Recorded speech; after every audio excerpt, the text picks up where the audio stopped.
আপনাকে একটু বেশি চিন্তিত দেখাচ্ছে।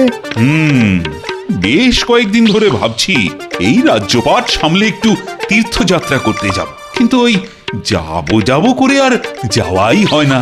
না না মহারাজ, মন যখন চাইছে তখন না হয় মহারানীকে সঙ্গে নিয়ে আপনি বেরিয়ে পড়ুন তীর্থযাত্রা করতে। ঠিক বলেছ মন্ত্রী, এবারে যেন মনটা বড্ড টানাটানি করছে। জেগে জেগে শুয়ে শুয়ে সব সময় আমার মনে শুধু এখন ওই একটাই চিন্তা। কি চিন্তা মহারাজ? আমি তো কিছুই বুঝতে পারছি না। তোমাকে বোঝাতে কি এবার ঝুড়ি আর কোদাল নিয়ে আসবো আমি? আরে বাবা, মহারাজের মনে এখন শুধু তীর্থযাত্রার চিন্তা। এ তো অতি উত্তম চিন্তা মহারাজ, আপনি তীর্থযাত্রার জন্য প্রস্তুত হন। যাবো তো বটে, কিন্তু এদিকে যে এই রাজ্যপাট। সভায় আসতে না আসতেই যে যাওয়ার গল্প শুনছি, তা কোথায় যাবেন মহারাজ? আমি জানি আমি এবার সব বুঝে গেছি। ইয়ে না মানে মহারাজ তীর্থযাত্রায় যাবেন। আমি ঠিক বলেছি তো মহারাজ? বলছো মানে বলে একেবারে রাজ্য জয় করে নিয়েছো। তবে আমি বলছিলাম কি, আর 7-5 না ভেবে আপনি বরং তীর্থযাত্রায় বেরিয়ে পড়ুন। তারপরেই চাষি গেল ঘর, আর লাঙল তুলে ধর। তুমি আবার কি বিড়বিড় করছো গোপাল? তোমার আবার কি হলো? ইয়ে না মানে বলছিলাম যে কি আর হবে, হ্যাঁ মহারাজ না থাকলে রাজকার্য সব শিখেই উঠবে। সেসব নিয়ে তোমায় ভাবতে হবে না, তুমি নিজের চরকায় তেল দাও। মহারাজ না থাকলে কি হবে? আরে আমি তো আছি, আমি সব দায়িত্ব সামলে নেব। জানি তো। সেই সুযোগে আপনি করবেন সবার ঘটি বাটি চাটি। না ঘটি বাটি নয়, তীর্থযাত্রায় গেলে আমি ওই একেবারে ছাড়া হাত পা হয়েই যাব। তবে মহারাজ, আমি বলছিলাম কি, তীর্থযাত্রার জন্য কালই একটা ভালো তিথি আছে। যদি যেতেই হয় তবে আর দেরি করবেন না মহারাজ। বেশ, তবে কালই আমি তীর্থযাত্রায় বের হব।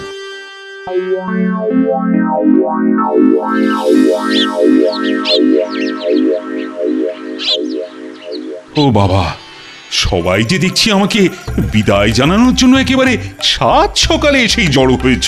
আপনি তীর্থযাত্রা করে পুণ্য করবেন, আর আমরা আপনাকে বিদায় জানিয়ে সেই পুণ্যের কিছুটা কুড়িয়ে নেব। বাহ বাহ বাহ বাহ, এটা মন্দ নয়, মতলবটা বেশ ভালো। হ্যাঁ মহারাজ, কথাতেই তো আছে ঘ্রাণেনং অর্ধ ভোজনং। ভোজনই করো আর শয়নই করো, সামলাতে তো আমাকেই হবে। যে খায় ননি তাকে যোগায় চিন্তামণি। তাই আমাদের কথা অতটা না ভাবলেও হবে মন্ত্রী মশাই। মন্ত্রী দেখছি এখন থেকেই বেশ চাপ নিয়ে ফেলেছে। আমার ওপর দায়িত্ব দিয়ে আপনি নিশ্চিন্তে তীর্থযাত্রা করে আসুন মহারাজ, আমি এদিকে সব সামলে নেব। আর মন্ত্রী মশাইকে না হয় আমি সামলাবো।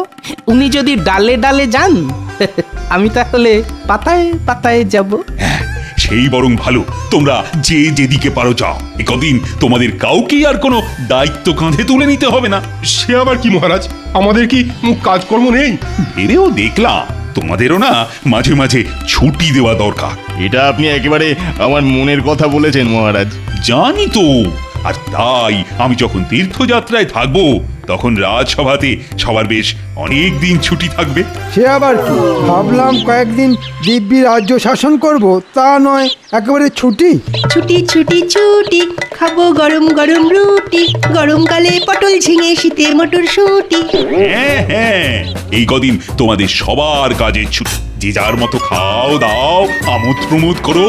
আরে এ তো মেঘ না চাইতেই জল মহারাজ। অসময় এমন ছুটি দিয়ে আপনি তো একবারে চমকে দিয়েছেন। চিন্তা নেই পণ্ডিত, চিন্তা নেই, চমকের আরো বাকি আছে। তার মানে চমকের ওপর চমক। মনে হচ্ছে মহারাজ মনে মনে বেশ ভালোই ফন্দি ফিকির করেছে। এখন যাওয়ার আগে আমি রাজসভাসদদের মধ্যে বাছাই করা দুজনকে তাদের রসনা তৃপ্তির জন্য দুটো উপহার দিতে চাই। বাছাই করা, তার মানে সবই ভাগ্যের ব্যাপার। সেই দুজন ভাগ্যবান কে মহারাজ? আর যেই হোক, তুমি নও। ওহ, খাবার কথা শুনেই জিভ একেবারে লগ করে উঠল। সময় পেলে আমি অবশ্য গণনা করে বলে দিতে পারি। গণনা করতে হবে না, কারা উপহার পাবে সেটা আমি একটা ওই ভাগ্য নির্ধারণ পরীক্ষার মধ্যে দিয়েই ঠিক করব। কিন্তু উপহার দুটি কি মহারাজ? উপহার দুটোর মধ্যে একটা গাছে পাওয়া যায়, আরেকটা মাঠে পাওয়া যায়। তাহলে শুরু করুন মহারাজ, আপনার ভাগ্য নির্ধারণ খেলা। এই ঝোলার মধ্যে 8টা চিরকুট আছে, তার মধ্যে দুটোতে লেখা আছে সেই উপহার। এবার সবাই এসে একটা করে চিরকুট তুলে ফেলো।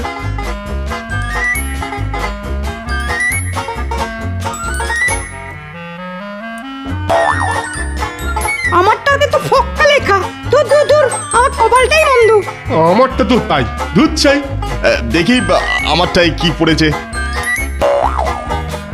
ও বাবা, এতেও তো ফক্কা। না না, আমারটাই যেন অন্য কি লেখা আছে। ওরে বাবা, এ আবার কি? গাছ পাঁঠা। এবার আমার পালা, দেখি। আরে সাবাস! আর আমার ভাগ্যে পড়েছে শুধু পাঁঠা। এবার বুঝলে তো, একটা হলো পাঁঠা ছাগল যেটা মাঠে পাওয়া যায়, আর একটা হলো গাছ পাঠা মানে এঁচোড় যেটা গাছে পাওয়া যায়। দূর দূর, আমার কপালটাই দেখছি খারাপ। যা লাভ হবার সে তো গোপালেরই হলো। এখন যাও, উপহার যথা সময়ে তোমাদের বাড়িতে পৌঁছে যাবে। তাহলে আমি চললাম তীর্থযাত্রা করতে।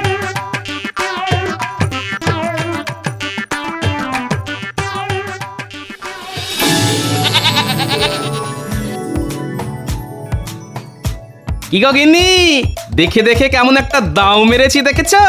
দাও আর কি, কপালে ছিল তাই পেয়েছো। সেই জন্যই তো বলে কপালের নাম গোপাল। তবে যাই বলো আর তাই বলো, পাঁঠাটা কিন্তু খুব নাদুস নুদুস হয়েছে, হ্যাঁ? আর স্বাস্থ্যবানও বটে। খাবো কি, দেখেই পেট ভরে যাবে। এই তবে না, আমার ভয় হচ্ছে কেউ আবার নজর দিয়ে দেবে না তো। নজর দিলে? হ্যাঁ, নজর দিলে নজর কাটানোর ব্যবস্থাও না হয় করে দেব, কিন্তু নজরটা দেবে কে? সে আর আমি কি জানি, আমি কি লোকের বাড়ি গিয়ে গিয়ে বলে এসেছি? তবে আমরা কিন্তু বাড়ি বয়েই এসেছি। আর যেটার জন্য আশা সেটা দেখতেও পেয়েছি। ও মা, এ আমার কি সৌভাগ্য! ভাগ্যে যে কি আছে সে আর তুমি কি বুঝবে, সেটা আমি মনে মনে টের পাচ্ছি। মহারাজ তোমার বাড়ি বয়ে যে উপহার পাঠিয়েছেন সেটা কি আর না দেখে থাকতে পারি? ওহ, এমন নধরকান্তি পাঁঠা দেখলে চোখ যেন জুড়িয়ে যায়। আর এমন পাঠা আর কটাই বা আছে এ রাজ্যে?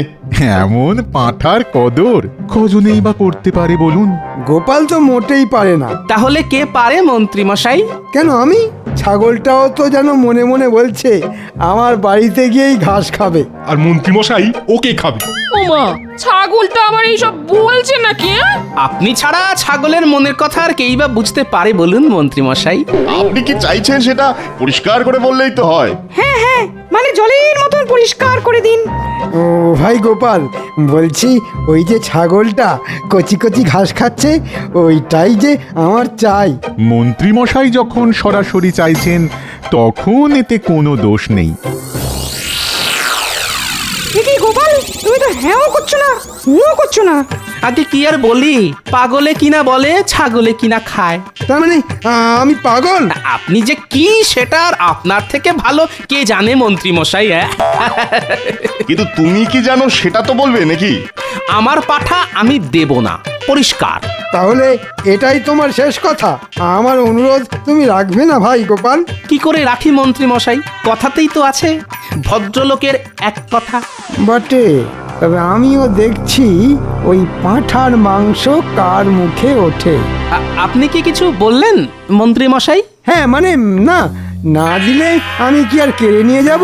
ঠিক আছে, তোমার পাঁঠা তোমারই থাক। মহারাজের দেওয়া উপহার যার ঘরে আছে তারই থাক।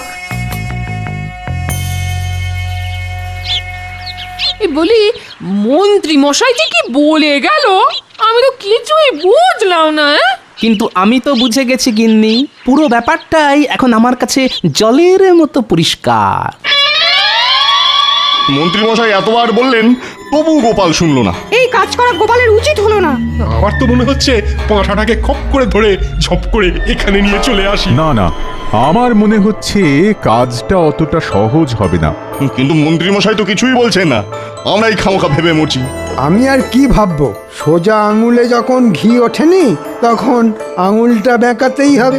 আঙুল বেঁকানো তুচ্ছ ব্যাপার, আমি ইস্পাত দণ্ড গায়ের জোরে বেঁকিয়ে দিতে পারি। হ্যাঁ, ওহ, মহারাজ কি সাথে বলে যে তোমার মাথায় গোবর পোড়া আছে? মনে হচ্ছে মন্ত্রীমশাই মনে মনে কোনো পরিকল্পনা করেছেন। করেছি বই কি, কোনো না কোনো উপায়ে গোপালের কাছ থেকে ওই নধর পাঁঠাটা আদায় করতেই হবে। কিন্তু উপায়টা কি মন্ত্রী মশাই? ভাবো ভাবো, কিভাবে গোপালের কাছ থেকে ওই ছাগল হাসিল করা যায় ভাবো। তখন থেকে ভাবছি একুল ওকুল, ভেবে ভেবে ছিঁড়ছি মাথার চুল। এসেছে এসেছে, এতক্ষণে এসেছে। কি এসেছে? কে এসেছে মন্ত্রী মশাই? আরে বাবা, একটা জুৎসই পরিকল্পনা এসেছে। পরিকল্পনাটা কি মন্ত্রীমশাই? না না, সবটা এখন ভেঙে বলা যাবে না, তবে এটা শুনে রাখো যে রাজবাড়ির সামনে একটা যজ্ঞ করতে হবে, আর আবার কি মন্ত্রীমশাই? সেই যজ্ঞটা করবে তুমি। না না, হাত গুটিয়ে বসে থাকলে চলবে না, সবাই মিলে হাত লাগাতে হবে। আমি তো নিজের হাতে যজ্ঞের জন্য ওই বেলকাঠ নিয়ে এসেছি। আমি গণনা করে দেখেছি যজ্ঞের জন্যে এটাই উপযুক্ত সময়। বেশ, তবে আমি যজ্ঞের কাজকর্ম শুরু করে দিই। হ্যাঁ হ্যাঁ, চুপচাপ বসে না থেকে ঝুপঝাপ শুরু করে দাও। আর জ্যোতিষী, তোমাকে যেমনটা বলেছি তেমনটাই করবে। সে আর বলতে। হ্যাঁ হ্যাঁ, যেন ইশারাতেই কাজ হয়, মুখে কিছু বলতে না হয়।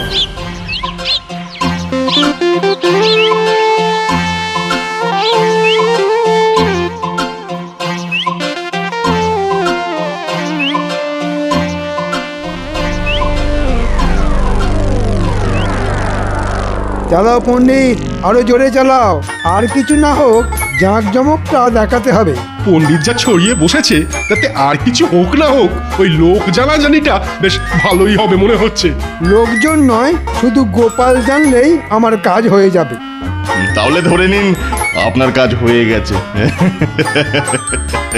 কেন কেন? ওই দেখুন, গোপাল তো গুটি গুটি পায়ে এদিকেই আসছে।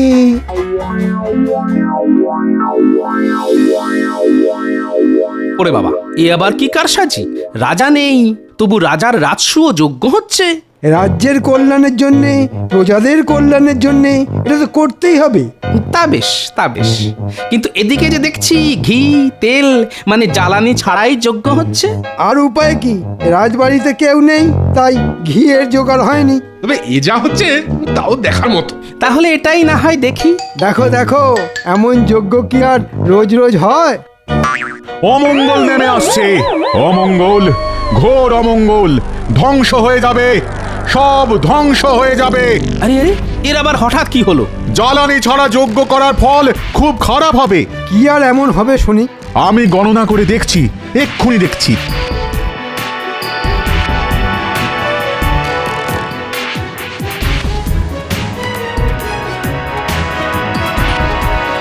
সর্বনাশ, সর্বনাশ, চরম সর্বনাশ।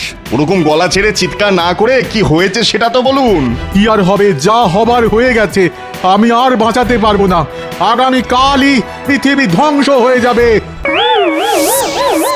হয় হয়, এ কি কথা শোনালে জ্যোতিষী? মুখ থেকে মুছে গেল যে হাসি। মনে হচ্ছে নাটকটা বেশ ভালোই জমেছে। না না, এক্ষুনি বেশি কিছু না বলে এটার শেষ দেখতে হবে। এই রে, তাহলে কি হবে? কি আর হবে? যে যার মৃত্যুর আগে শেষ ইচ্ছে পূরণ করতে চায় এক্ষুনি বলে দাও। গোপালের বাড়ির ওই পাঁঠার ঝোল খাওয়াই আমাদের সবার শেষ ইচ্ছে। সেই ভালো, মরার আগে যেন ভালো মন্দ খেয়ে মরতে পারি। গোপাল, তুমি একমাত্র পারো সবার শেষ ইচ্ছে পূর্ণ করতে। আমাদের শেষ ইচ্ছে পূর্ণ না হলে আমাদের নরকে স্থান হবে, শুধু আমার নয় তোমারও। আর আমাদের ইচ্ছে পূর্ণ হলে তোমারও মঙ্গল হবে। এখন আমাদের সবার ইচ্ছে পূর্ণ করবে কি না, এটা গোপালই ঠিক করবে। হ্যাঁ হ্যাঁ, রাখে গোপাল, মারে কে? এবার বুঝেছি, তাহলে সবাই মিলে আমার পাঁঠার মাংস খাবে বলে ফন্দি এঁটেছে। কি খালি হাতেই ফিরিয়ে দেবে? না না, সবাই মিলে বললে আমি আর না বলি কি করে? তার মানে তুমি রাজি? হ্যাঁ হ্যাঁ হ্যাঁ, যেমনটা চাইছেন তেমনটাই হবে। আপনারা সকলে আজ রাতে আমার বাড়িতে নৈশ ভোজন করবেন।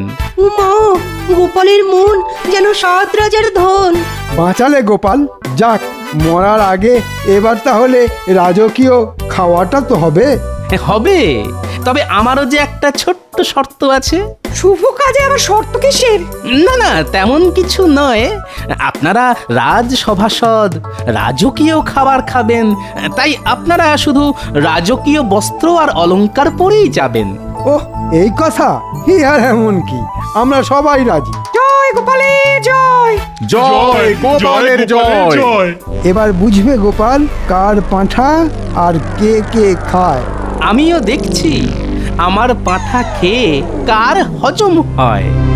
ওই গো গিন্নি, গেলে কোথায়? আরে ডেকে ডেকে যে তোমার সাড়াই পাওয়া যায় না গো। এই বলি হলোটা কি? আজ তোমাকে তোমার হাতের জাদু দেখাতে হবে। উমা, সে আবার কি কথা? না না না না, ওই সব জাদুটা তো আমার দ্বারা হবে না। হওয়াতে যে তোমাকে হবেই গিন্নি। আর না হলে কি হবে শুনি? না হলে আর কি, 5 জনের সামনে আমার মাথা কাটা যাবে।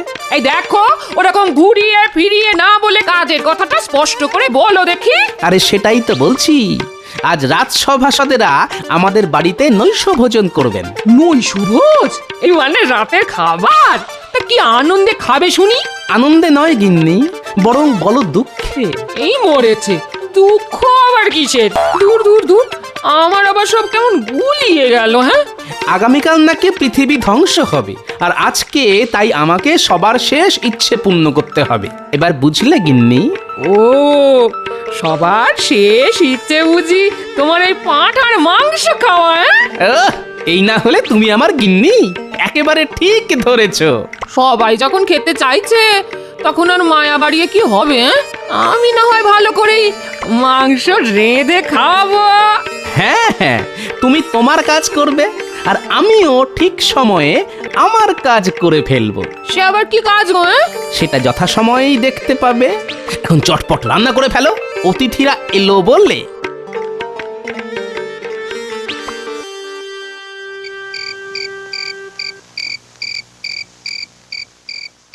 এই যে গোপাল, আমরা এসে গেছি। আমি তো সেই কখন থেকে আপনাদেরই পথ চেয়ে বসে আছি। কিন্তু আমরা যে আর বসতে পারছি না। এদিকে সব তৈরি তো? না মানে ওই পেটের ভেতর যেন একেবারে ছুঁচো লাফাচ্ছে। না, আয়োজন মনে হচ্ছে বেশ ভালোই হয়েছে। হ্যাঁ, খাবো কি? গন্ধ শুঁকেই তো পেট ভরে যাচ্ছে। তাহলে শুভ কাজে আর দেরি করে কি হবে? হ্যাঁ হ্যাঁ, চিন্তা করবেন না, একেবারে গরম গরম পাতে পড়ে যাবে। আমার কি সৌভাগ্য আপনাদের মতো অতিথিদের সেবা করতে পারবো। চলে এসো তাড়াতাড়ি, বসে পড়ো আহারে, তারপর দেখবে খানা কয় কাহারে।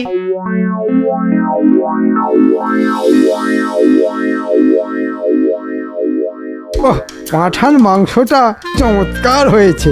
মাংস তো নয়, যেন অমৃত। হাড় শুদ্ধ চিবিয়ে একেবারে হজম করে ফেলবো। খান খান, পেট ভরে মন ভরে খান। উরি বাবা, এরপর আরো খেলে বেরিয়ে যাবে প্রাণ। ওহ, জোর খাওয়া হলো আজ। তবে গিন্নি মায়ের রান্নার প্রশংসা করতেই হয়। এমন খাওয়া খেয়ে মরেও আনন্দ। কি বলেন? গোপালের পাঁঠার ঘাড় মটকেছে, আর আমাদের ইচ্ছে পূর্ণ হয়েছে। তাহলে এবার আমরা আসি গোপাল। কিন্তু আমার ইচ্ছে যে পূর্ণ হলো না। তোমার আবার কি ইচ্ছে গোপাল? না না, তেমন কিছু নয়, তবে আজ রাতটা যদি আপনারা আমার বাড়িতেই থাকতেন তাহলে আরেকটু অতিথি সেবা করার সুযোগ পেতাম। এ তো অতি উত্তম প্রস্তাব। মা, খাওয়ার পরে আবার শোয়া যা। খেয়ে দে এমনি শরীর চলছে না, এটাই ভালো হলো। বেশ, তবে তোমার এই ইচ্ছেটাও পূর্ণ হোক। মনে হচ্ছে গোপালের মাথাটা বেশ ভালো মতনই চিবিয়েছি। স্বাদের পাঁঠা চলে গেলে এমন দশাই হয়। আসুন আসুন, আপনাদের জন্য আমি শয়নের ব্যবস্থা করেছি। এসে অলংকার আর পোশাক খুলে শুয়ে পড়ুন।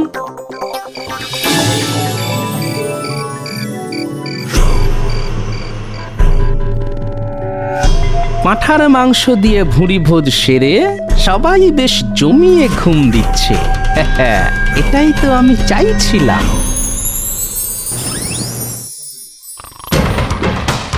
যেমনটা ভেবেছিলাম তেমনই হয়েছে। অলংকার পাশেই খুলে রেখেছে, আর ঘুমানোর সময় রাজকীয় পোশাক ঘরের দড়িতে মেলে রেখেছে। না, সবাই দেখছি গাঢ় ঘুম দিচ্ছে, তাই কাজের কাজটা এখনই করে ফেলতে হবে।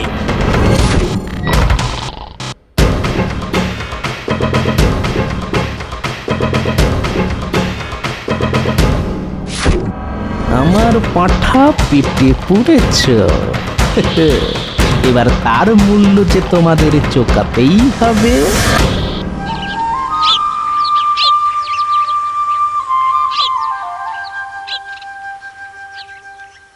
আরে আরে, ব্যাপার কি? পোশাকগুলো সব গেল কোথায়? শেষে কিনা কপালে এই ছিল। এই আবার কি রকম অরাজকতা? আরে আরে, সবাই যে দেখছি উঠে পড়েছেন। কেন, মনে হচ্ছে দেখে যেন একেবারে চমকে যাচ্ছ। সবাইকেই জানাই সুপ্রভাত। প্রভাতটার শু হলো কই? পোশাক আশাক সবই তো দেখছি গায়েব হয়ে গেছে। কিন্তু আমাদের অত দামি পোশাক সব গেল কোথায়? ওদের কি রাতারাতি পা হলো নাকি ডানা গজালো? তা কেন হবে? আসলে ওই জামা কাপড় হাতে বেচেই তো আমি এই পাঁঠা কিনে এনেছি। হ্যাঁ, বেচে দিয়েছো? কিন্তু কেন? আজ তো পৃথিবী ধ্বংস হয়ে যাবে, সবাই পরলোকে চলে যাবে। মানুষ খালি হাতে পায়ে এই পৃথিবীতে এসেছে আর খালি হাতে পেয়েই যাবে। তাই কাপড়ের আর কি দরকার মন্ত্রী মশাই? তারপরে তুমি সব বেচে দেবে? হ্যাঁ, না না, মরে গেলে তো কিছুই থাকবে না। আপনারা আমার পুরস্কারের প্রাপ্য পাঁঠা হজম করেছেন, আমি তো আর রসনা তৃপ্তি পূরণ না করে থাকতে পারি না। তাই আমিও এটা নিয়ে এলাম। একটা পাঁঠা গেল, তার বদলে আবার একটা চলে এলো। আপনার চাল অনেক আগেই ধরে ফেলেছে গোপাল। তাই তো দেখছি। এই বেশ ভালো হলো, কারো ইচ্ছেই আর অপূর্ণ থাকলো না। কি মন্ত্রী মশাই, কেমন দিলাম?